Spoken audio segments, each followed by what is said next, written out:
এই ফোনটা রান হচ্ছে। ফোনের প্রবলেম ছিল হ্যাং লোগো, তখন অন্য কানে অন্য একজন টেকনিশিয়ানের কাছে ফোনটা করা হয়, দেখানো হয়। দেখানোর পরে টেকনিশিয়ান প্লাস করেছে, প্লাস দেওয়ার ফলে দেখাচ্ছে ফোনটা চালু হচ্ছে না, ডেড হয়ে গেছে। তখন আমি এটা যারা প্লাস দিয়ে ফোনটাকে ব্যাটারি বের করেছি। আলহামদুলিল্লাহ শুকিয়ে ফোনটা এখন রান হচ্ছে, দেখা যাক কী হয়। হ্যাঁ, ফোনটা অলরেডি রান হয়ে গেছে। আমরা এটাকে সেট আপ করে নেব। আর অবশ্যই আমি ফোনটার করে দেবো যে জেরাক ক্লাসের পিক অথবা জেরাকের ডিভাইসের পিকটাও দিয়ে আপলোড করে দেবো।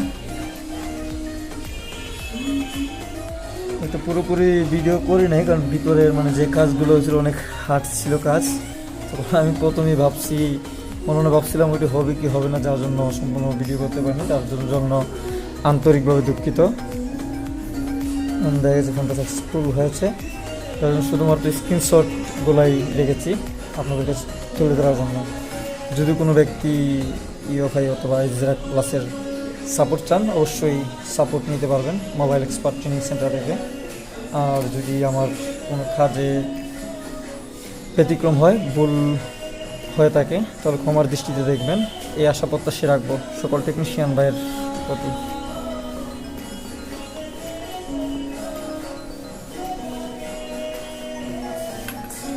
আলহামদুলিল্লাহ শুকরিয়া।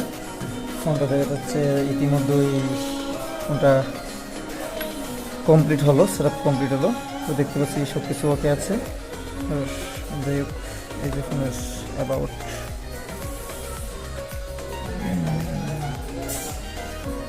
গেলেই মোটামুটি ফোনের সম্পূর্ণ ইনফরমেশন পাওয়া যায়। কনফিগারেশন মডেল হচ্ছে ওটার A25 Pro।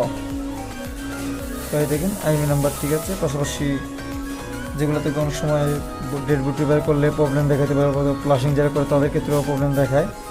আইমি আর পাশাপাশি হচ্ছে বেসবেন, এই দুটো জিনিস যদি না থাকে তাহলে মানে ফোনের আসবে না, নেটওয়ার্ক আসবে না। তো যার জন্য ওগুলো মানে আপনারা অবশ্যই চেক করে নেবেন, এই আশা প্রত্যাশা করব। আজকের ভিডিও এই পর্যন্তই ছিল। আসসালামু আলাইকুম রহমতুল্লাহি ওয়া বারাকাতুহু। সুস্থ থাকেন, ভালো থাকেন। আর মোবাইল এক্সপার্ট ট্রেনিং সেন্টারের পক্ষ থেকে আপনাদের সকলকে অনেক অনেক অভিনন্দন। কারণ আপনারা যে আমার চ্যানেলটাকে দেখেন, আমার ভিডিওগুলো দেখেন, আমি অত্যন্ত খুশি। আমি মনে করি জিএসএম সেকশনে যারা কাজ করে সকলেই আমার ভাই।